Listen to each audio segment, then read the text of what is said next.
सर्वो व्यापकोमलः शिवो धर्म प्रतिष्ठाता रामेष्ठफल्गुणप्रियः गोष्पदीकृतवाराशि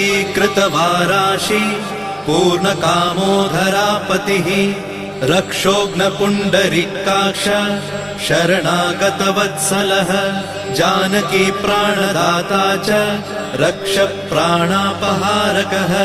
पूर्णसत्त्वपीतवासा दिवाकर समप्रभः द्रोणहर्ता शक्तिनेता